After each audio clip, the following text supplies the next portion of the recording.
This is Subin Yoon from CKF Book Club. Today we're going to be reading some Aesop's Fables. The Wolf and the Crane. A wolf once got a bone stuck in his throat. So he went to a crane and begged her to pull her long bill down his throat and pull it out. "I'll make it worth your while," he added. The crane did as she was asked and got the bone out quite easily. The wolf thanked her warmly and was just turning away when she cried, "What about the fee of mine?" "Well, what about it?" snapped the wolf, baring his teeth as he spoke. "You can go about boasting that you once put your head into a wolf's mouth and didn't get it bitten off. What more do you want?"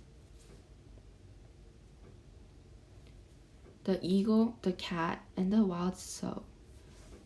An eagle built her nest at the top of a high tree. A cat with her family occupied a hollow in trunk halfway down, and a wild sow and her young took up their quarters at the foot.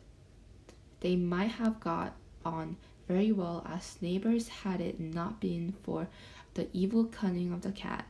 Climbing up to the eagle's nest, she said to the eagle, "You and I are in the greatest possible danger. That dreadful creature, the sow, who is always to be seen grubbing away at the foot of the tree, means to uproot it that she may devour your family and mine at her ease." Having thus driven the eagle almost out of her sense of terror, the cat climbed down the tree and said to the sow, "I must warn you against the dreadful bird, the eagle. She is only waiting her chance to fly down and carry off one of your little pigs when you take them out to feed her brood with." She succeeded in frightening the sow as much as the eagle. Then she turned to her hole in the trunk, from which, feigning to be afraid, she never came forth by day. Only by night did she creep out unseen to procure food for her kittens. The eagle, meanwhile, was afraid to stir from her nest, and the sow dared not to leave her home among the roots. So that in time both they and their families perished in hunger, and their dead bodies supplied the cat with ample food for her growing family. The Wolf and the Sheep. A wolf was worried that badly bitten by dogs and lay a long time for dead. By and by he began to revive, and feeling very hungry, called out to a passing sheep and said, "Would you kindly bring me some water from the stream close by?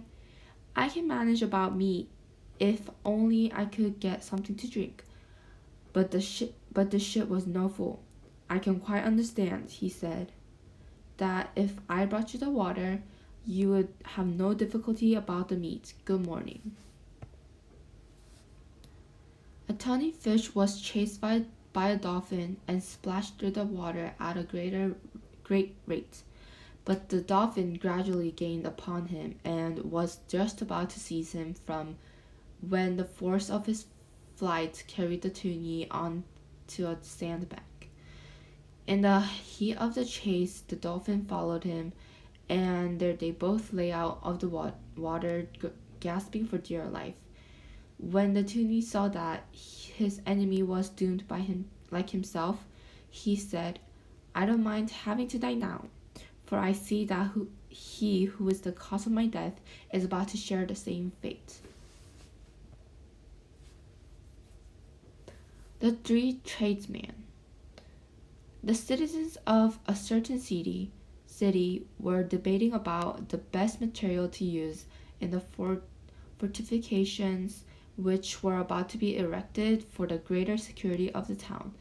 A carpenter got up and advised the use of wood, which he said was readily procurable and easily worked.